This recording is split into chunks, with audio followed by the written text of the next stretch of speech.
સમાચારમાં આગળ વાત કરીએ તો પ્રધાનમંત્રી મોદી કે જેમણે કેરળને લઈ હજારો કરોડોના વિકાસ કાર્યોની ભેટ આપી છે અને આ સાથે કેરળની ધરતી પરથી પ્રધાનમંત્રી મોદીએ કોંગ્રેસ પર પ્રહાર કર્યા। યુદ્ધના સંકટમાં પણ કોંગ્રેસ પર રાજનીતિનો આરોપ લગાવ્યો।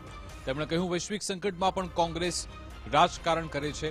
જાણી જોઈ કોંગ્રેસ ઉશ્કેરણીજનક નિવેદન કરે છે તેવું પણ કહેવામાં આવ્યું। કોંગ્રેસ નથી ઈચ્છતી કે ભારતીયો બહાર નીકળે।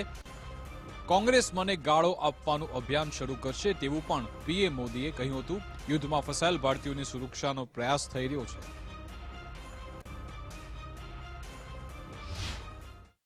गल्फ में वेस्ट एशिया में जो कुछ हो रहा है उससे आप सभी का चिंतित होना बहुत स्वाभाविक है। हमारे लाखों भाई बहन वहां काम करते हैं, लेकिन साथियों आपको याद रखना है आज देश में बीजेपी एनडीए की सरकार है। जब भी हमारा कोई देशवासी संकट में पड़ा हमने उसे सुरक्षित बचाने के लिए पूरी ताकत लगा दी।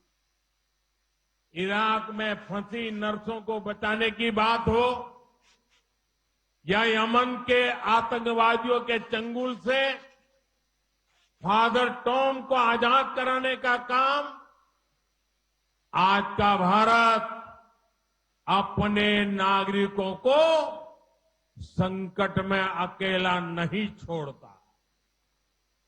फादर एलेक्सिस प्रेम कुमार को भी हम अफगानिस्तान से सुरक्षित वापस लाए।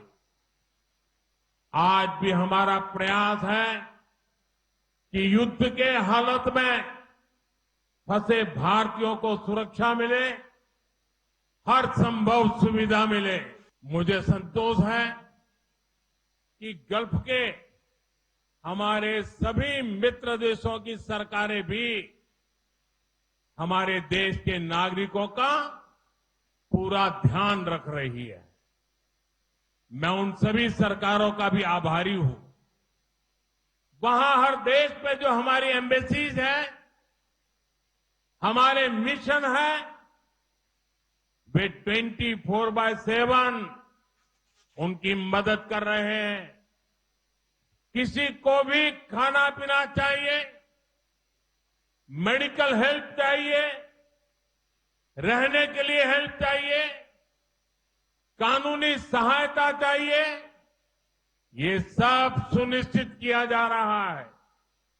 लेकिन साथियों ये बहुत बड़ा दुर्भाग्य है कि कांग्रेस पार्टी इतने बड़े वैश्विक संकट में भी राजनीति ढूंढ रही है। कांग्रेस पार्टी जानबूझकर उकसाने वाले बयान दे रही है, गैर जिम्मेवार बयान दे रही है, ताकि स्थितियां बिगड़ जाएं, हमारे लोग वहां संकट में फंस जाएं और फिर ये लोग मिलकर मोदी को गालियां देने का, रील बनाने का अभियान शुरू कर सके। यही उनका खेल है। गल्फ में चल रहे युद्ध में हमें आत्मनिर्भरता का महत्व भी फिर से समझाया है। एनर्जी हो या फिर अन्य सेक्टर, भारत हर क्षेत्र में आत्मनिर्भर बनने का प्रयास कर रहा है। आत्मनिर्भर होना कितना जरूरी है ये हमने कोरोना के दौर में देखा है, यूक्रेन संकट के दौरान देखा है और वर्तमान संकट ने एक बार फिर इसे सिद्ध किया है कि आत्मनिर्भर होना कितना जरूरी है। एनडीए सुरगढ़े एनर्जी सेक्टर में हमारी निर्भरता दूसरे देशों पर कम से कम हो, इसके लिए बीते सालों से लगातार कदम उठाए गए। भारत ने अपनी सोलर पावर कैपेसिटी बढ़ाई है। अभी कुछ देर पहले केरलम में भी एक सोलर प्रोजेक्ट का काम शुरू किया गया है।